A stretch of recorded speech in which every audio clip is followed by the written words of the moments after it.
Hello and welcome. स्वागत है आप सभी का महिंद्रा के ऑफिशियल यूट्यूब चैनल पे। और हर दिन की तरह आज भी मैं लेके आई हूँ आपके लिए lots of current affair. But problem ये है कि मैं आज आपके साथ लाइव नहीं कनेक्ट हो पाई और थोड़ी देर भी हो गई हूँ। तो कोई नहीं, हम अपनी पढ़ाई रोकेंगे नहीं। जो हमारा मोटो है कि पढ़ाई रुकती नहीं, तो जी बिल्कुल उसको रोकना नहीं है, आगे बढ़ना है। और आगे बढ़ने के क्रम में हम सबसे पहले आपसे बता दें, ये हमारे अपकमिंग बैचेस जो कि जुलाई महीने की है, बाइलिंगुअल बैच है। आप चाहते हो घर में बैठ के तैयारी करना, तो अपनी तैयारी को आप बूस्ट कर सकते हो इन प्रोग्राम में इनरोल करके, इन बैच में इनरोल करके। बाइलिंगुअल होती है, आराम से बैठ के तैयारी हो सकती है। जानकारी के लिए आप क्या करोगे, हमारी वेबसाइट पे विजिट करोगे, राइट। चलिए आगे बात करते हैं। हम आगे बात करते हैं आज के डेट की थॉट्स की। तो थॉट्स क्या है? Surrounded yourself with people who will take you higher. बहुत ही इम्पॉर्टेंट होता है। हमारे जैसे स्टूडेंट्स, जो स्टूडेंट्स हैं, एस्पेरेंट्स हैं, तैयारी कर रहे हैं, उनके लिए बहुत इम्पॉर्टेंट है। कभी कभी हम निगेटिव एनवायरनमेंट में फंस जाते हैं और एकदम निगेटिव हो जाते हैं और हमारी पोटेंशियल एकदम से जीरो हो जाती है। और हमें कभी इतना भी हिम्मत नहीं बच पाता कि फिर से रीस्टार्ट किया जाए। कुछ जो है वो एकदम लीव कर देते हैं और कुछ बहुत हिम्मत जुटा के फिर से आगे प्रयास करते हैं। तो क्यों हम इन चीज़ों में फंसें? क्यों ना हम वैसे लोगों का साथ ही छोड़ दें जो हमारे आसपास रह के हमें डीमोटिवेट करते हैं, हमें निगेटिव करते हैं, राइट। चलिए, तो हमेशा ध्यान रखना है, बी पॉजिटिव एंड अच्छे लोगों के साथ रहिए। आगे बात करते हैं। आज की डेट की बात की जाए, सिग्निफिकेंस क्या है, तो आज है इंटरनेशनल मैंगो डे ना। बहुत यम्मी यम्मी फीलिंग हो रहा होगा। इंटरनेशनल लेवल की है, 1987 से सेलिब्रेट की जाती है। 2 दिवसीय कार्यक्रम चलता है भारत के कई राज्यों में, भारत में, और इंटरनेशनल लेवल पे ये चीज़ मनाई जाती है। चलिए बात कर लेते हैं उस दिन लास्ट दिन के क्वेश्चंस की। तो लास्ट दिन की जो होमवर्क क्वेश्चन है, इसका सही आंसर ऑल दी एबव था। एंड इसके बाद सही आंसर करने वाले जो हमारे स्टूडेंट थे वो कौन से हैं, तो हम देखेंगे आर.डी. डेविस्टोन जी, पलक शुक्ला, शिवम तिवारी। उसके बाद देखेंगे जाफर अहमद, मीनाक्षी जंजारिया। उसके बाद है विवेक साहू, अभिनव कुमार, अमित शर्मा, और कोई नहीं, बहुत अच्छा नाम है, स्विफ्ट रेपुटेशन, ठीक है। एंड उसके बाद देखेंगे हम सुब्रजीत पटनायक, पारिक अक्षय। उसके बाद यहाँ पे देखेंगे सॉरी, पारिक आकाश है भाई। और उसके बाद है मनीष साहू, राहुल कुमार उपाध्याय, आशीष सिंह, शालिनी तिवारी। अगेन शालिनी तिवारी है, दो शालिनी तिवारी है। आप ये मत सोचना कि मैम आपने एक ही का नाम 2 बार मेंशन किया है और हम जब 2 कमेंट करते हैं तो उसको क्यों नहीं मेंशन करते हो। तो बिल्कुल मैं ऐसी फाइटिंग नहीं चाहती, इसलिए मैं डिटेल से बता देती हूँ भाई क्या चल रहा है यहाँ पे, ठीक है। उसके बाद यहाँ पे जो है देवसेना बेहरा जी हैं। उसके बाद मनीष चौधरी हैं, निर्मल मुखर्जी हैं, अनुराग कुमार है, और राजीव कपूर है, निकिता चौहान है, शरिता रावत है। तो सभी का नाम मेंशन की हूँ। चलिए बात कर लेते हैं आज के न्यूज़ की। क्या न्यूज़ है इम्पॉर्टेंट? पेंडेमिक, सबसे बड़ी चीज़, कोविड-19, वुहान वायरस, जो भी आप कह लो, बहुत इम्पॉर्टेंट। अभी फ़िलहाल में एक न्यू वेरिएंट आ चुका है जिसका नाम है लैम्डा वेरिएंट। कोविड-19 का न्यू 7th नंबर का, यानी इससे पहले 6 वेरिएंट आ चुके हैं जिनके बारे में हमने पढ़ा है। हाल फिलहाल में ही कापा एंड डेल्टा के बारे में पढ़ा था हमने। कापा जो कि भारत में पाया गया, कापा एंड डेल्टा दोनों ही। और कापा का भी हमने क्या पढ़ा, कापा की भी बारे में हमने पढ़ा कि डेल्टा आया और डेल्टा प्लस आया, राइट। अब डेल्टा प्लस के बारे में मैंने आपसे डिटेल से इंफॉर्मेशन शेयर की थी हमारी क्लास में, बर्निंग इशू था, तो आप एक बार उसको भी देख सकते हो ज़्यादा जानकारी के लिए। फिलहाल बात कर लेते हैं, 14 जून को डब्ल्यूएचओ ने लेम्डा वायरस को वेरिएंट ऑफ इंटरेस्ट की कैटेगरी में जो है डाल दिया। लेम्डा वेरिएंट अब वेरिएंट ऑफ इंटरेस्ट की कैटेगरी में है। भारत के लिए बहुत कंसर्निंग है, क्योंकि अभी भारत जस्ट अभी निकलने वाले फेज में ही है। अभी हम लोग डेल्टा प्लस डेल्टा इन दोनों के इन्फेक्शन से धीरे धीरे अभी ओवरकम होने की सोच रहे हैं, प्रयासरत हैं। और इस तरह के नए वायरस आ जाना और इनके बारे में जो GISAID यानी जो गिस एड है, ये जो बॉडी है, ये बॉडी बता चुकी है कि भाई 26 नेशन में इनका अटैक हो चुका है। तो भारत भी बहुत दूर नहीं है, राइट। हमारे लिए बड़ा कंसर्निंग है। अब यहाँ पे 2-3 चीज़ें हैं। इन्होंने बताया है कि वैसे तो यूके, यूएस, कनाडा में इनका केस देखा जा चुका है, राइट। अभी देखो, अपने इंडिया के लिए तो इशू है, वो मैं बता ही चुकी हूँ। 60 दिनों से इनके ऊपर रिसर्च चल रहा था। 60 दिनों में लगभग बहुत कम केसेस आए, लेकिन अब केसेस बढ़ रहे हैं, तो हमारे लिए कंसर्निंग। अब हम ये देख लेते हैं कि ये लैम्डा वायरस है क्या, और क्या होता है वेरिएंट ऑफ इंटरेस्ट। तो देखो, मैंने आपको VOI एंड VOC के बारे में, यानी variant of interest end variant of concerning के बारे में, कंसर्न के बारे में डिटेल से डिस्कस किया था। फिलहाल मैं थोड़ा सा बता दूं आपको कि ये बॉडी के द्वारा डेटा शेयर किया गया है। ये बॉडी चूंकि जो है ग्लोबल लेवल पे पेंडेमिक के डेटा को शेयर करने के लिए 2008 में सेटअप की गई थी। इनके द्वारा ये बताया गया कि 26 नेशन में इसका अटैक हो चुका है। केसेस बहुत कम है, लेकिन ये वायरस का न्यू म्यूटेशन है। तो जब वायरस का न्यू म्यूटेशन है, तो ये हमारे लिए इंटरेस्ट की बात आ जाएगी, वेरिएंट ऑफ इंटरेस्ट की बात आ जाएगी। क्योंकि जो वेरिएंट ऑफ इंटरेस्ट होता है, उसमें वो वायरस आते हैं जिनका न्यू म्यूटेशन हो रहा है, और जो न्यू म्यूटेशन बना है, हो सकता है वो प्रीवियस वन से काफ़ी ज़्यादा स्ट्रांग हो, काफ़ी जल्दी फैलता हो, और काफ़ी ज़्यादा डैमेज क्रिएट करता हो। अब मान लीजिए इनका केस ज़्यादा बढ़ जाए, और इन्फेक्शन लेवल काफ़ी हाई हो जाए, और ऐसा फील हो कि एक नया वेव आ रहा है वेरिएंट का, और ये काफ़ी तीव्रता से फैले, जो मेडिकेशन चल रहे हैं उसका बहुत असर ना हो, तब वो VOC के कैटेगरी में आ जाता है। मतलब हाई लेवल का आप इसको हमको यहाँ पे प्रोटेक्शन लेने की ज़रूरत पड़ जाती है, और एक तरह का न्यू वायरस अटैक भी इसको समझा जाता है।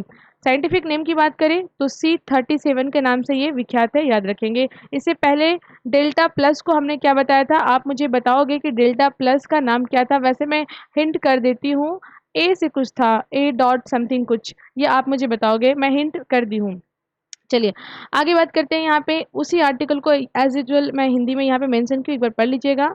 नेक्स्ट बात कर लेते हैं हम NNTR के बारे में, यानी नवेगांव टाइगर रिजर्व जो है, इनके बारे में हम देख लेते हैं। यहाँ पे क्या बात की गई है, देखो पहले थोड़ा सा ना इशू समझ लेते हैं, बाद में इस चीज़ को डिटेल से बताती हूँ, क्योंकि यहाँ से हमारे बहुत क्वेश्चंस निकलेंगे। पहले तो हम देख लेते हैं, ब्लैक पैंथर डिटेक्ट किया गया है। यहाँ पे ब्लैक पैंथर की पिक आई है, काले रंग का है, तो इसीलिए इसे क्या बोला जाता है, डार्क रंग है तो इसे बोला जाता है मेलेनिस्टिक। ठीक है, तो ये जो है मेलेनिस्टिक कैटेगरी की है, इसे मेलेनिज्म भी लिखा गया है यहाँ पे। तो जो डार्क रंग का होता है उसे इस कैटेगरी में डालते हैं कलर वाइज। बात करें, ये काफ़ी ज़्यादा वल्नरेबल कैटेगरी में है। हमारे इंडिया के अंदर ये वाइल्ड लाइफ प्रोटेक्शन एक्ट 1972 के शेड्यूल 1 में डाला गया है, प्रोटेक्टेड है। बात करें हम IUNC के बारे में, तो IUNC की रेड लिस्ट में ये है, इम्पॉर्टेंट याद रखोगे, रेड लिस्ट में है ये। उसके बाद यहाँ पे हम देखेंगे, इसके बाद IUNC के बाद हम निकलते हैं साइट्स पे जाते हैं, तो साइट्स की अपेंडिक्स 1 में इसको रखा गया है, तो काफ़ी ज़्यादा हाईली प्रोटेक्टेड ये है, राइट। अब देखिए कहाँ कहाँ पाया जाता है, तो केरला में पाया जाता है, कर्नाटक वाले रीजन से पाया जाता है, तमिलनाडु वाले रीजन से पाया जाता है। तो काफ़ी ज़्यादा हर एरिया में यहाँ पे हम इसको देख सकते हैं कि ये जो जो हम देख सकते हैं कि ब्लैक रंग का ये जो पैंथर है, ये हमारे लगभग साउथ इंडिया के स्टेट में पाया जाता है, वर्ल्ड वाइड भी पाया जाता है, लेकिन काफ़ी ज़्यादा वल्नरेबल स्टेटस में है, तो ये इम्पॉर्टेंट है हमारे लिए। अच्छा, यहाँ पे देख लेते हैं हम, सबसे ज़्यादा ज़रूरी पता है क्या है, सबसे ज़्यादा ज़रूरी जो है, इस लियोपोल्ड के लोकेशन के बारे में जानना है। कहाँ ये डिटेक्ट किया गया है, ये डिटेक्ट किया गया NNTR में, यानी NNTR जो कि महाराष्ट्र में है। नवेगांव जो टाइगर रिजर्व है महाराष्ट्र में है। नवेगांव टाइगर रिजर्व का लोकेशन इज़ वेरी इंपॉर्टेंट, क्योंकि ये अकेले एक टाइगर रिजर्व से नहीं बना है, ये बहुत सारे टाइगर रिजर्व से मिलके बना है। आप यहाँ पे एग्जाम्पल के लिए देख सकते हो, यहाँ पे नवेगांव नेशनल जो पार्क है, नवेगांव वाइल्ड लाइफ सेंचुरीज़। उसके बाद हम देख सकते हैं नगजीरा वाइल्ड लाइफ सेंचुरीज़, उसके बाद new Nagzira wild life centuries और कोका वाइल्ड लाइफ सेंचुरीज़। इन सब के मिलने से ये पूरा रीजन्स बनता है NNTR, राइट। अब इतना होने के बावजूद ये बहुत सारे सेंट्रल इंडिया के टाइगर रिजर्व से कनेक्टेड है, बहुत सारे मध्य प्रदेश के टाइगर रिजर्व से कनेक्टेड है। देख सकते हैं हम यहाँ पे Kanha, Pench, Kanha and Pench tiger reserve जो कि मध्य प्रदेश में है। उसके बाद हम देखेंगे महाराष्ट्र के, आप देख सकते हो ताडोबा, ताडोबा अंधेरी टाइगर रिजर्व से भी ये कनेक्टेड है। उसके बाद अब इंद्रावती टाइगर रिजर्व छत्तीसगढ़, वहाँ से भी ये कनेक्टेड है। उसके बाद अब से देख सकते हैं कि ये जो केवला जो है नागार्जुन सागर टाइगर रिजर्व जो तेलंगाना में है, आंध्र प्रदेश रीजन्स में जो है, यहाँ से भी ये कनेक्टेड है। तो काफ़ी ज़्यादा कनेक्टेड ये टाइगर रिजर्व है। Location is very important, animal भी important, location is very important, right. चलिए आगे बात कर लेते हैं हम। यहाँ पे सारी बातें एज इट इज़ हिंदी में डाली गई हैं। देख लेते हैं न्यू आर्टिकल क्या है। देखो जीआई टैग से संबंधित ये आर्टिकल है, वैसे भी हमारे लिए इम्पोर्टेंट बन जाता है। अब ये जीआई टैग है क्या, तो भाई ये वीट से संबंधित है। तो आप देख सकते हो बालिया वीट, जो कि कहाँ का है, गुजरात का है। अब क्या इनको अभी मिला है जीआई टैग इसलिए पढ़ रहे हैं? नहीं नहीं, वो बात नहीं है। इनको जीआई टैग तो 2011 में ही मिला हुआ था। क्यों मिला है वो जान लेते हैं, न्यूज़ क्या है ये भी जान लेते हैं। देखो ये जो ऐसा गेहूं का क्वालिटी है जिसमें ज़्यादा मात्रा में प्रोटीन पाए जाते हैं, हाई मात्रा में प्रोटीन पाए जाते हैं, और स्वाद वाइज ये काफ़ी जो है मीठे होते हैं। और अगर हम बात करें कि कहाँ कहाँ ये पाए जाते हैं, तो बहाल रीजन में पाए जाते हैं, इसीलिए इनका नाम भी जो है वो भालिया, हम देख सकते हैं कि टाइगर वालिया, सॉरी, जो है जीआई टैग इनको प्राप्त है। अब यहाँ पे देखो ये कौन कौन सा एरिया आता है गुजरात का। तो गुजरात का जो एरिया जिसको भाल रीजन्स कहते हैं वो है अहमदाबाद का रीजन्स, आनंद रीजन्स, खेड़ा रीजन्स, उसके बाद है भावनगर रीजन्स। ठीक है, तो इस तरह से बरूच डिस्ट्रिक्ट और जो है यहाँ देख सकते हैं सुरेंद्र नगर डिस्ट्रिक्ट। तो जितने भी डिस्ट्रिक्ट्स हैं यहाँ पे मेंशन किए गए हैं जहाँ पे ये गेहूँ पाई जाती है। सबसे इम्पोर्टेंट बात ये है कि ये गेहूं जो है वो विदाउट इरिगेशन यानी रेनफेड एरिया में, यानी हम कह सकते हैं सेमी एरिड एरिया में भी जो है इनका कल्टीवेशन हो जाता है। इम्पॉर्टेंट है। आगे बात कर लेते हैं यहाँ पे न्यूज़ में क्यों है। तो न्यूज़ में ये है कि इसका एक्सपोर्ट हुआ है, भाई हमारे देश से भेजा गया है। कहाँ भेजा गया है? श्रीलंका भेजा गया है, और केन्या में जो है इसको एक्सपोर्ट किया गया है। बस न्यूज़ में इसीलिए था, हमारे लिए इम्पॉर्टेंट है ये जान लेना, इसके सारे बैकग्राउंड को जान लेना एज इट इज़। जो है इसके बारे में मैं यहाँ पे जो है भालिया जो वीट की क्वालिटी है इसके बारे में डिटेल से डिस्कस हिंदी में भी है एज इट इज़। आगे बात कर लेते हैं आरबीआई से संबंधित। देखो आरबीआई ने इम्पोज किया है मॉनेटरी पेनाल्टी 13 बैंक के ऊपर, 13 बैंक इंक्लूडिंग एसबीआई, यानी कुल मिला के 14 हो गए। याद रखोगे, एसबीआई प्लस 13 बैंक। अब काफ़ी बड़ा वाला पेनाल्टी है, देख सकते हैं हम यहाँ पे 50 लाख करोड़ का जो है 50 लाख का फाइन जो है स्पेशली स्टेट बैंक के ऊपर है। और यहाँ पे हम देख सकते हैं 2 करोड़ का जो फाइन है वो बैंक ऑफ बड़ौदा के ऊपर है। और इस तरह से लगभग 14 बैंक कौन कौन से आ रहे हैं, बंधन बैंक भी आ रहा है, बड़ौदा तो है ही, और बहुत सारे वेरियस बैंक यहाँ पे आ रहे हैं। एनबीएफसीज भी बची हुई नहीं है, एनबीएफसीज भी इस कैटेगरी में आ रही हैं। तो आखिर ऐसा क्या हुआ कि आरबीआई ने सबके ऊपर जो इतना बड़ा पेनाल्टी लगा दिया है। तो हम यहाँ पे देख लेते हैं कि आरबीआई के नॉर्म्स को ब्रीच किया गया है। कौन से नॉर्म्स को ब्रीच किया गया है? आरबीआई का जो नॉर्म्स यानी कि 47A सबसेक्शन 1 का सबसेक्शन सी, ठीक है, इसका ब्रीच किया गया। साथ ही साथ 46(4) सबसेक्शन 1, 51 सबसेक्शन 1। आपके लिए एग्जाम पॉइंट ऑफ व्यू से इतने सारे सबसेक्शन और सेक्शंस को याद करने की आवश्यकता नहीं है, बस आपको इतना याद रखना है कि आरबीआई की जो नॉर्म्स है जो बैंकों को फॉलो करना होता है, लाइक इंफॉर्मेशन शेयर करना, लाइक आरबीआई जो रिफॉर्म्स अपने अंदर लेकर के आती है जिसको बैंक में इम्प्लीमेंट करना होता है, जल्दी से इम्प्लीमेंट करना पड़ता है, त्वरित एक्शन लेना पड़ता है सो दैट मार्केट में भी उसका असर पड़े। तो इस चीज़ में सारी की सारी बैंक हो गई है पीछे। मतलब आरबीआई कब का कुछ रिफॉर्म कर चुकी हैं जो जनता के साथ जल्दी से इम्प्लीमेंट कर देना था, लेकिन बैंक इसमें हो गई है पीछे। और विशेष कोई कारण नहीं था ऐसे पीछे होने का, इसके कारण इन पे लगी है पेनाल्टी। जितना ज़्यादा जनता का लॉस जिन बैंक के द्वारा हुआ है उस रेशियो से ये पेनाल्टी डिवाइडेड है। ये इंटरेस्टिंग बात है। अब आप यहाँ पे देख सकते हो कौन कौन सी बैंक है, सबका नाम यहाँ पे मेंशन किया है। इंडस बैंक है, कर्नाटका बैंक है, तो सारी की सारी बैंक है। एक बार आप इसको गो थ्रू हो लीजिएगा। सारे बैंक का नाम याद रखना आपके लिए इम्पोर्टेंट नहीं बनेगा, बस आपको याद रखना है कि एसबीआई के ऊपर भी लगा है और 13 बैंक के ऊपर भी लगा है। ज़्यादा कुछ याद नहीं रखने की ज़रूरत है, ठीक है। चलिए बात कर लेते हैं न्यू जो हाइलाइट है सीआईसी से संबंधित है। देखो वैसे तो सीआईसी तो आप समझ ही रहे हो, सेंट्रल इंफॉर्मेशन कमीशन है। लेकिन अभी हाल फिलहाल में न्यूज़ क्या है इसके बारे में जान लेते हैं। देखो 2019 में हमारी सुप्रीम कोर्ट ने गवर्नमेंट ऑफ इंडिया को फटकार लगाई थी। क्या फटकार लगाई थी? उनको बोला गया था आपके यहाँ सेंट्रल इंफॉर्मेशन कमीशन के अंदर कितनी वैकेंसीज है, इस वैकेंसीज का और कितने पोस्ट जो है वो पेंडिंग है, क्या रीजंस हैं, इन सारी चीज़ों को आप हमसे शेयर करो और जल्दी से यहाँ पे रिक्रूटमेंट करो। राइट, 3 महीने का समय दिया गया था, काम हुआ आगे, पेंडेमिक भी आ गया, बहुत सारे इश्यूज आ गए, अभी भी बहुत फाइनल तौर पे काम नहीं हो पाया है। इसलिए सुप्रीम कोर्ट ने फिर से जो है क्या मांगा है, संज्ञान मांगा है गवर्नमेंट ऑफ इंडिया से। इसलिए ये न्यूज़ में था ये बॉडी। चलिए बात कर लेते हैं इस सीआईसी के बारे में। देखो सीआईसी मतलब आप समझ रहे हो, सेंट्रल इंफॉर्मेशन कमीशन क्यों है इतना ज़्यादा इम्पॉर्टेंट कि supreme court government of India के पीछे पड़ी हुई है, मतलब थोड़ा सा इनको डांट फटकार चल रहा है और 2019 में भी ऐसी डांट वाट मिल चुकी है इनको।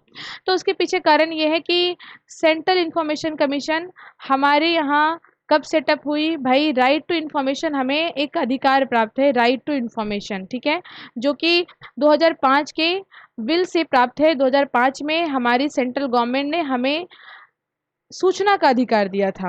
अब सूचना का अधिकार दिया तो ठीक है, तो कोई बॉडी तो होनी चाहिए ना सूचना स्प्रेड करने वाली। तो सूचना को स्प्रेड करने वाली दो बॉडी बनी, एक सेंट्रल लेवल पे बॉडी बनी जिसको हम लोग बोलते हैं सीआईसी, और दूसरी स्टेट लेवल पे बॉडी बनी जिसको हम लोग बोलते हैं क्या, स्टेट इंफॉर्मेशन कमीशन। राइट, अब बात कर लेते हैं इन बॉडी के बारे में। इन बॉडी में जो बैठते हैं सदस्य, उनकी अपॉइंटमेंट हमारे प्रेसिडेंट करते हैं सेंट्रल लेवल पे, और स्टेट लेवल पे गवर्नर के द्वारा इनकी रिक्रूटमेंट की जाती है।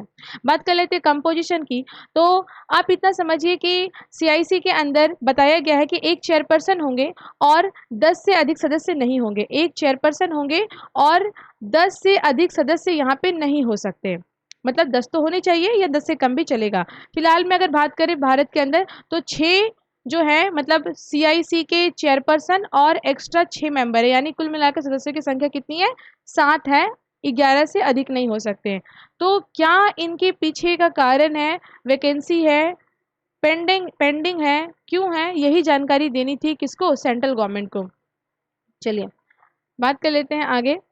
बात करते हैं, इम्पॉर्टेंट है टेली लॉ, नाम सुना होगा, पुराना है लेकिन अभी न्यूज़ में है, क्योंकि हाल फिलहाल 2 दिन पहले प्रेस कॉन्फ्रेंस में ये मालूम चला कि 9 लाख बेनिफिशरीज हो चुके हैं टेली लॉ को मतलब टेली लॉ सर्विसेज को अवेल करने वाले, जिनको टेली लॉ का फ़ायदा प्राप्त हुआ है।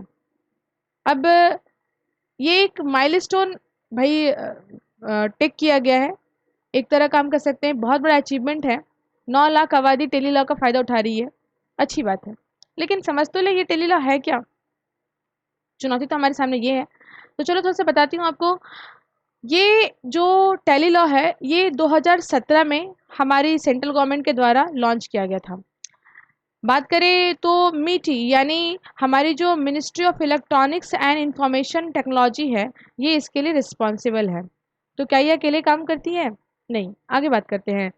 पहले समझिए ये आर्टिकल है क्या। देखिए, जो विलेज लेवल पे जो लोग हैं, गांव के जो लोग हैं, गांव वाले परिवेश में जो रहते हैं, उनको अगर लीगल एडवाइस लेना पड़ता है, अगर उनको कानूनी सहायता की ज़रूरत पड़ती है, सिंपली एक अगर कुछ नोटिस आया है उसको रिप्लाई कैसे करना है, इनके लिए भी उनको एडवोकेट के पास जाना पड़ेगा और एक बड़ी सी फ़ी देनी पड़ेगी। तो हम ऐसा कर सकते हैं क्या कि जनता के पास हम एडवोकेट को ले आएँ और वो भी फ्री में, पैसा ना लगे। ऐसा करेंगे तो काफ़ी अच्छा होगा ना। तो ऐसा ही करने की योजना है। 2017 में क्या किया गया कि पंचायत लेवल पे service centre, common service centre बनाए गए, सीएससी कॉमन सर्विस सेंटर बनाए गए। सारी पंचायत को जो है इलेक्ट्रिसिटी एंड उसके बाद इंटरनेट से लिंक किया गया। वीडियो कॉन्फ्रेंसिंग की सहायता से शहर से दूर, गांव से दूर बड़े बड़े एडवोकेट जो अपनी सर्विस देना चाहते हैं, बाय फोर्स नहीं, जो अपनी सर्विस देना चाहते हैं, कुछ ऐसे एडवोकेट होते हैं जो अपनी सर्विस देना चाहते हैं ग्रामीण लोगों को फ्री में, लेकिन वो कर नहीं पाते क्योंकि उन दोनों के बीच में कम्युनिकेशन का कोई साधन नहीं है। तो ये जो है एक तरह का कम्युनिकेशन का सेंटर बन जाएगा, जहाँ पे जो नीडी व्यक्ति है वो एडवाइस ले सकेगा, लीगल एडवाइस ले सकेगा, और उसके बाद उसकी काम जो है आसान हो जाएगी। तो इस नियम को, इस स्कीम को बोलते हैं टेली लॉ। अब टेली लॉ जो चल रहा है, काफ़ी दिनों से चल रहा है, 2017 से चल रहा है, तो 9 लाख लोग इसका फ़ायदा उठा चुके हैं। यही प्रेस कॉन्फ्रेंस करके बताया गया था मंत्रालय के द्वारा। अब बात कर लेते हैं टेली लॉ के बारे में थोड़ा-सा और। टेली लॉ को जो है इम्प्लीमेंट कराने वाली बॉडी तो हमने देखा कि कौन से मंत्रालय के अंदर आती है, तो मिटी के अंदर आती है। साथ ही साथ हम देख लेंगे सालसा। सालसा इम्पॉर्टेंट बॉडी, आप जानते होंगे नालसा, सालसा आपने सुना होगा। नहीं सुना है तो आज थोड़ा-सा समझ लेते हैं हम लोग। जो स्टेट लीगल सर्विस अथॉरिटीज़ होती है, यानी स्टेट लेवल पे हमें सर्विस प्रोवाइड हो सके, वो भी कैसी? लीगल सर्विस प्रोवाइड हो सके, इसके लिए बॉडी होती है सालसा। सालसा और कॉमन सर्विस सेंटर, इन दोनों के कोलैबोरेशन और मिनिस्ट्री जो हमारी है मीटी, इनके हेल्प से इस लॉ को इम्प्लीमेंट किया गया है। ठीक है, याद रखोगे। चलिए आगे बात कर लेते हैं। हाँ, यहाँ पे एक और थोड़ा सा देख लीजिए, लीगल एडवाइस की बात अगर हम करें तो हमारे संविधान में फ्री लीगल एडवाइस का जो है ऑप्शन है। हमारे डीपीएस में मेंशन किया गया है कि free legal aid and advice होना चाहिए गरीब जनता को, जो इकोनॉमिकली काफ़ी साउंड नहीं है, उस चीज़ को भी यहाँ पे ये क्या करता है, ये स्कीम फुलफिल करता है, राइट। और अगर हम बात कर लें तो जो सालसा की बात कर लेते हैं, तो इसके सेक्शन 12 है ना, और 1987 के एक्ट में, चूँकि बॉडी 1987 की गठित है, तो उस 1987 की जो सालसा एक्ट सेक्शन 12 में इस बात को ऐसा मेंशन किया गया है कि कुछ इस तरह की योजनाएं स्कीम होनी चाहिए। थोड़ा डिटेल हो गया बट इम्पॉर्टेंट है। चलिए आगे देख लेते हैं। आगे आप जान रहे हो हमारे हिमाचल प्रदेश के जो फॉर्मर सीएम थे और कांग्रेस के वरिष्ठ नेता भी थे, है ना, तो वीरभद्र सिंह, इनकी जो है मृत्यु हो चुकी है, 87 वर्ष के थे। चलिए आगे बात कर लेते हैं एमसीक्यू, जो कि करंट अफेयर बेस्ड एमसीक्यू है। तो पहला जो क्वेश्चन है, बोला क्या है, क्या अभी मैं आपसे तुरंत डिस्कस की कि जो वीरभद्र सिंह जिनकी मृत्यु हो गई है, वो कौन से हम कह सकते हैं कि राज्य के मुख्यमंत्री थे, तो क्या हो जाएगा आंसर? Answer is what? यहाँ पे हिमाचल प्रदेश, अभी आपने डिस्कस किया।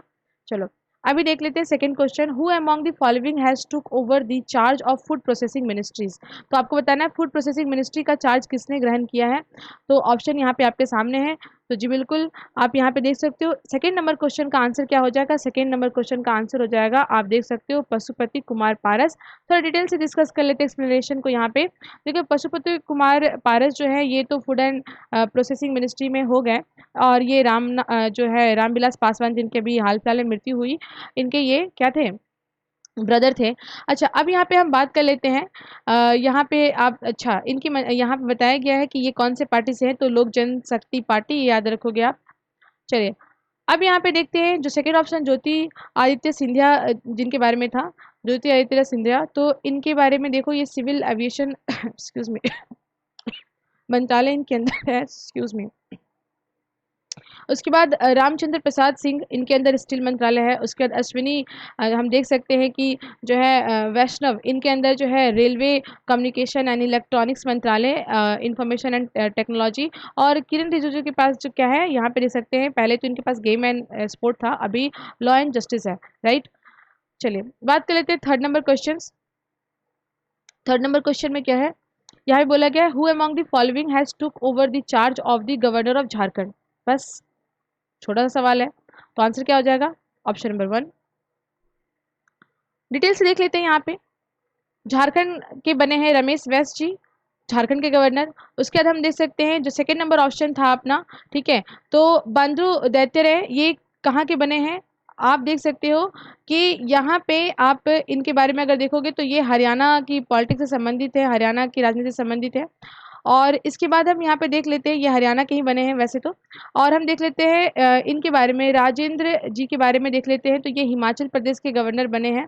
और पीएस जो है श्रीधरन पिल्लई के बारे में देख लेते हैं, तो ये जो है फिलहाल में क्या है, गोवा के हम कह सकते हैं गोवा स्टेट के गवर्नर ये बने हैं 19 नंबर के, ठीक है। चलिए अब यहाँ पे देख सकते हैं हम, यहाँ पे कंभापति हरि बाबू, ये जो है हम देख सकते हैं गवर्नर बने हैं मिजोरम के। तो एक बार याद कर लेना, इन सब सारे जितने भी गवर्नर चेंज हुए, इंपॉर्टेंट है, बार बार वैसे मैं ऑप्शन में लाती रहूंगी। Who among the following has took over the charge of the union education minister. 4 number का आंसर क्या होगा? तो 4 नंबर का आंसर याद रखोगे, 4 नंबर का 4 यानी धर्मेंद्र प्रधान याद रखोगे। चलिए, अब यहाँ पे डिटेल से बताया गया है कि जो है मनसुख मांडविया जी वो केमिकल एंड फर्टिलाइजर में आ गए हैं। हरदीप सिंह पुरी इनके पास petroleum, housing and urban development है। राजकुमार सिंह जो कि एक सिविल सर्वेंट है, अभी न्यूली यहाँ पे ये डाले गए हैं कैबिनेट के अंदर, तो ये इनके पास power power and ministry of हम देख सकते हैं जो है न्यू एंड रिन्यूएबल एनर्जी इनके हाथ में, काफ़ी बड़ा मंत्रालय। धर्मेंद्र प्रधान जी के पास जो है वो क्या मिल गया है? एजुकेशन मंत्रालय। हालांकि इनके पास पहले कौन सा मंत्रालय था? जी हाँ, पेट्रोलियम वाला इनके पास था। ठीक है, एक बार आप देख लेना। और उसके बाद क्योंकि प्रीवियस भी देखना होगा आपको, प्रेजेंट भी देखना होगा।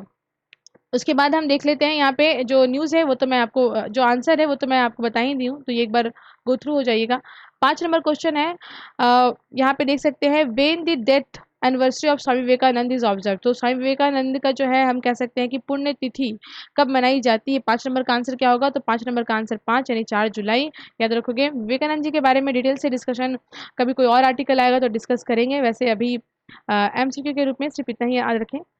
6 नंबर की बात कर लेते हैं। Who among the following has took charge of the Ministry of Power and New Renewable Energy as a cabinet ministry? अब बता दोगे, अब तो जल्दी से आपके आंसर आ जाने चाहिए। तो जी बिल्कुल, ये हो गया आंसर नंबर 1। 7 नंबर क्वेश्चन की बात कर लेते हैं। Who among the following become the second Indian born women to fly to space after the Kalpana Chawla? तो मैं ये आपसे डिस्कस की थी, डिटेल से डिस्कस की थी। तो 7 नंबर क्वेश्चन का आंसर क्या हो जाएगा? जी बिल्कुल, 7 नंबर का आंसर 1 हो जाएगा। भारत में जन्म ली हुई दूसरी महिला जो स्पेस में गई है कल्पना चावला के बाद, तो वो क्या है? सिरसा बांदला। आगे बात कर लेते हैं 8 number question. Who among the following state CM has launch the Bima scheme with a new guidelines? है ना, बीमा योजना कौन से राज्य के मंत्री के द्वारा भाई लॉन्च किया गया है? तो 8 नंबर का आंसर क्या हो जाएगा? आंध्र प्रदेश, राइट। चलिए, 9 नंबर की बात कर लेते हैं। In which of the following Indian city is the world's third largest cricket stadium being plan to be constructed? अभी प्लान किया जा रहा है, बना नहीं है। आपको बताना है कि जो है वर्ल्ड की थर्ड बड़ी क्रिकेट स्टेडियम भारत के किस राज्य में किस राज्य के किस शहर में बनेगी, ये आप मुझे बताइए। तो क्या होगा आंसर? तो जी बिल्कुल 9 नंबर का आंसर होगा जयपुर। बताया जा रहा है यहाँ पे कैपेसिटी जो है वो कम से कम जो है 7500 लोग यहाँ पे बैठ पाएंगे, और इसको बनाने में लगभग 300 करोड़ का लागत ऐसा कुछ लग जाएगा। अभी लगा, देखो कितना होगा ये तो पता नहीं है, पेपर पे ऐसे ही है, बनेगा तो मालूम चलेगा डिटेल से। 10 नंबर की बात कर लेते हैं। 10 नंबर क्या है question? The Southeast Asian Game 2021 to be held in which of the following countries has been postponed until next year due to the case of COVID-19 in the regions? तो आपको बताना है यहाँ पे क्या हो जाएगा 10 नंबर का आंसर। 10 नंबर क्वेश्चंस का आंसर क्या हो जाएगा? जी बिल्कुल, आंसर हो जाएगा 4, यानी कि हम बात कर रहे हैं वियतनाम की, राइट। चलिए, बात कर लेते हैं हम कृष्णा रिवर वाटर के बारे में। देखो, पेपर में बहुत ज़्यादा न्यूज़ आर्टिकल्स आ रहे हैं कृष्णा रिवर वाटर डिस्प्यूट जो कि आंध्रा एंड तेलंगाना के साथ चल रहा है। वैसे मैटर पुराना है, लेकिन डिटेल से डिस्कस कर लेते हैं। देखो, पेपर में लिखा जा रहा है क्या? वहाँ के लोकल लैंग्वेज में जल जगदम, मतलब fight for water resources paper में छप रहा है। काफ़ी ज़्यादा नागार्जुन जो रिवर है मतलब जो रिजर्वायर है, यहाँ पे काफ़ी ज़्यादा हम देख सकते हैं कि मतलब कशमकश स्थिति बनी हुई है दोनों स्टेट के बीच में, काफ़ी टेंशन का माहौल क्रिएट है। बात कर लेते हैं थोड़ा डिटेल से, तो हम देखेंगे कृष्णा रिवर कहाँ से निकलती है, ये कोई आप बता सकते हो मुझे कमेंट में? चलो ठीक है, मैं बता देती हूँ। कृष्णा रिवर जो है हम देखेंगे कि महाबालेश्वर रीजन से निकलती है। यहाँ से महाराष्ट्र से निकलती हुई वो कहाँ पहुँचती है? ये तेलंगाना आंध्रा क्रॉस करते हुए ये बे ऑफ बंगाल में मिल जाती है। सिर्फ एक इशू नहीं आएगी, इशू गोदावरी की भी आएगी, क्योंकि कृष्णा रिवर और गोदावरी रिवर का जब यहाँ पे मिलन होगा, जो कन्फ्लुएंस होगा कृष्णा एंड गोदावरी का इस रीजन्स में, यहीं पे जो है कंसर्निंग सिचुएशंस क्रिएट होंगे। होगा क्या? देखो, ऐसा बोला जाता है कि जो दोनों की दोनों स्टेट है, देखो 2014 में हम देखेंगे 2 जून को जो है आंध्रा एंड तेलंगाना अलग हुई। तो जब दोनों स्टेट अलग हुई तो आंध्र प्रदेश स्टेट का जो रिकंस्ट्रक्शन हुआ, तो रिकंस्ट्रक्शन के बाद आंध्र प्रदेश में बहुत एज सच डेवलपमेंट का काम नहीं चल रहा था। जब तक डेवलपमेंट का काम नहीं चल रहा था तब तक कोई इशू नहीं था, लेकिन तेलंगाना बनी और बहुत सारे नए नए प्रोजेक्ट्स को इन्होंने इस्टेब्लिश कर दिया। हाइड्रो पावर बहुत सारे प्रोजेक्ट्स बने। अब प्रॉब्लम क्या होती है कि अगर कोई नदी बह के आ रही है और पहले आपका स्टेट पड़ता है, दूसरे स्टेट बाद में पड़ता है और आप बहुत सारे डैम बनाओगे तो क्या होगा, इस रिवर का पानी क्या हो जाएगा, कम जाएगा, तो सेकेंड रिवर तो हु एंड क्राई करेगी ही करेगी। सेम थिंग इज यहाँ पे भी हो रहा है। लेकिन ऐसे रिवर्स वाटर को सॉर्ट आउट करने के लिए, डिस्प्यूट्स को सॉर्ट आउट करने के लिए अलग से व्यवस्था होती है, एक मैनेजमेंट बोर्ड बनाया जाता है। तो मैनेजमेंट बोर्ड जो है यहाँ पे हम देख सकते हैं कृष्णा रिवर मैनेजमेंट बोर्ड यानी KRMB पहले से सेटअप्ड है। अभी देखो इश्यूज क्या है, थोड़ा सा 2020-19 के पास चलते हैं, फिर अभी प्रेजेंट में आते हैं। देखो दोनों सरकार की आपस में फाइटिंग चल रही थी और देखो जब तक यहाँ पे आंध्र प्रदेश में पुराने सीएम थे तब तक तो कुछ नहीं हुआ। जब दूसरी बार जब चुनाव जीत करके जब नए पीएम यहाँ सीएम यहाँ पे आए, तो यहाँ पे नए सीएम आने के बाद ये भी अपने कंस्ट्रक्शन का काम को आगे बढ़ाए, एक्सेलरेट किए, तो फाइटिंग शुरू हो गई। दोनों ही स्टेट आपस में लड़े और चला गया मुद्दा कंप्लेन किसके पास, सेंट्रल गवर्नमेंट के पास। सेंट्रल गवर्नमेंट ने क्या किया, सेंट्रल गवर्नमेंट की जो जल शक्ति मंत्रालय है, इन्होंने भाई क्या करा, निर्देश दिया, एक काम कीजिए आप लोग मुझे 1 महीने के अंदर अंदर रिपोर्ट बताइए कि आपके स्टेट के अंदर क्या-क्या डेवलपमेंट का काम चल रहा है, क्या-क्या आप लोग प्रोजेक्ट के लिए इनिशिएट कर चुके हो, क्या रोड मैप है आपका। तो क्या यहाँ पे जो है ये रिपोर्ट जो मांगा गया सेंट्रल गवर्नमेंट के द्वारा इन दोनों स्टेट को कायदे से देना था, लेकिन इनके साथ ये बॉडी मिली हुई थी, यानी इसके चेयरपर्सन और दोनों स्टेट के सीएम, इनको रिपोर्ट तैयार करके सेंट्रल गवर्नमेंट को देना था। इशू काफ़ी पुराना है। अब यहाँ पे हम लोग देखेंगे कि इस तरह की रिपोर्ट्स को देने के बाद जल बंटवारा के लिए फार्मूला तैयार कर दिया गया। फार्मूला भी जो है वो इम्प्लीमेंट हो गया, लेकिन फिर भी ये क्लैश हो रहा है। तो क्लैश क्यों हो रहा है, क्योंकि आंध्र प्रदेश गवर्नमेंट फिर से एलिगेशन लगा रही है तेलंगाना गवर्नमेंट के ऊपर कि देखो आपके जो 4 हाइड्रो पावर प्रोजेक्ट हैं, यहाँ पे आप देख सकते हो जुराला, श्रीशैलम, नागार्जुन सागर और जो है आप देख सकते हो यहाँ पे पुलिचिंताला। तो ये सारे के सारे जो हाइड्रो पावर प्रोजेक्ट आपने कृष्णा रिवर नदी पे बना रहे हैं और आप क्या कर रहे हो, ये मैनेजमेंट बोर्ड की बात को नहीं मान रहे हो, इनके गाइडलाइंस को ब्रीच कर रहे हो। ये एलिगेशन है किसका, आंध्र प्रदेश गवर्नमेंट का तेलंगाना गवर्नमेंट के ऊपर, राइट। देखो जब गवर्नमेंट बंटवारा की थी तो ये इस तरह का रेशियो बताई थी 66:34, यानी आंध्र प्रदेश को 66 और तेलंगाना को 34 मिलेगा। तो अभी क्या है ना कि वो चीज़ तो ठीक है, बंटवारा तो ठीक है, लेकिन हम लोग क्या करते हैं, चलो ना ज़्यादा हाइड्रो पावर प्रोजेक्ट बनाते हैं, उससे क्या होगा, पानी ऑलरेडी बहुत ही कम हो जाएगा, फिर जो बचेगा बंटवारा होगा। और हाइड्रो पावर प्रोजेक्ट बनाने के तो बहुत फायदे हैं, आपको पता ही है। तो यही इशू है, काफ़ी ज़्यादा हाइड्रो पावर प्रोजेक्ट तेलंगाना सरकार बना रही है, जो मैं आपको एज इट इज़ मेंशन की। थोड़ा पॉलिटिकल एंगल भी है ना। और एक सबसे बड़ी बात तो ये हो जा रही है कि गोदावरी रिवर का एक एंगल आ जाता है यहाँ पे, क्योंकि गोदावरी और कृष्णा जहाँ पे इन दोनों का कन्फ्लुएंस हो रहा है, यहीं पे डिस्प्यूट स्टार्ट होता है कि आखिर कैसे यहाँ पे पानी का बंटवारा करें, कौन सी रिवर्स जो है उसके कितनी ट्रिब्यूटरीज यहाँ पे इस स्टेट के अंदर फ्लो कर रही है, कितनी ट्रिब्यूटरीज इस स्टेट के अंदर फ्लो कर रही है। तो मेजर यहाँ पे गोदावरी का भी एक एंगल आ जा रहा है। चलिए अब यहाँ पे देख लेते हैं, क्या अपने इंडिया के अंदर सिर्फ एक ही ऐसा इशू चल रहा है वाटर रिवर डिस्प्यूट्स का, inter state water river dispute? तो नहीं, ऐसे 25 रिवर्स हैं हमारे इंडिया में जिनके ऊपर जो है इस तरह का रिवर डिस्प्यूट्स है। पहला देख सकते हो रावी एंड ब्यास, जो कि चल रहा है किसके बीच में, पंजाब हरियाणा राजस्थान स्टेट के बीच में। नर्मदा का इशू जो है MP गुजरात महाराष्ट्र राजस्थान के बीच में। उसके बाद हम देख सकते हैं क्या यहाँ पे जो है मांडवी जो है यहाँ पे मांडवी और जो है महादई नदी के बीच में चल रहा है, ये गोवा कर्नाटका एंड महाराष्ट्र के बीच में। उसका कृष्णा नदी के बारे में तो देख ही रहे हो कहाँ कहाँ आ रहा है। पहले ही विवाद किसके बीच में था, पहले ही विवाद महाराष्ट्र और आंध्र प्रदेश के बीच में था, कर्नाटका के बीच में था। लेकिन अब यहाँ पे हम देख सकते हैं कि पार्टी चेंज हो चुकी है। Party change in the sense की पार्टी बढ़ चुकी है। लाइक हम यहाँ पे देख सकते हैं कि जो आंध्र प्रदेश है वो खुद ही 2 भाग में टूट गया, एक बन गया तेलंगाना और दूसरा क्या बन गया आपका, हम देख सकते हैं क्या, आंध्रा। तो ऑलरेडी इनके बीच में हो गया, तो पार्टी बढ़ गई है। अब इसके बाद हम देख सकते हैं गोदावरी रिवर के ऊपर ऑलरेडी डिस्प्यूट्स है, तो महाराष्ट्र, आंध्र प्रदेश और कर्नाटका, उड़ीसा, मध्य प्रदेश, अब यहाँ पे फिर आंध्र प्रदेश आ गया, तो मतलब दोनों स्टेट आ जाएंगे, कौन से, तेलंगाना एंड आंध्रा। पेरियार पे भी चल रहा है तमिलनाडु एंड केरला के बीच में। गोदावरी पे अगेन जो है वो महाराष्ट्र और आंध्र प्रदेश का, ये अलग से जिसके बारे में मैं डिस्कस करी थी ना, वो यही वाला इशू, दोनों का एक सेम इशू है। तो इस तरह से जो है बहुत सारे हमारे 25 रिवर्स के ऊपर इस तरह से इश्यूज़ हैं।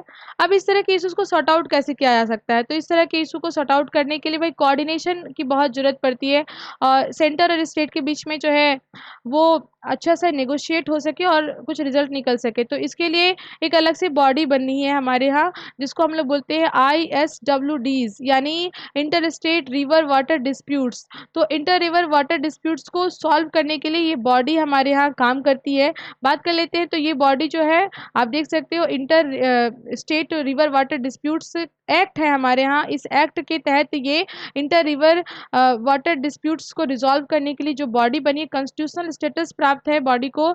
आर्टिकल 262 में इस बॉडी के बारे में मेंशन किया गया है। अब ये बॉडी करती क्या है? ये बॉडी कायदे से यहाँ पे एक चेयरपर्सन होते हैं और चेयरपर्सन सीएम के साथ नेगोशिएट करते हैं और ये देखते हैं कि जो फार्मूला तैयार किया गया है रिवर वाटर का डिस्ट्रीब्यूशन का, उसको एज इट इज़ फॉलो किया जा रहा है कि नहीं, इस बॉडी के गाइडेंस को फॉलो किया जा रहा है कि नहीं, बस इतना सा ही है।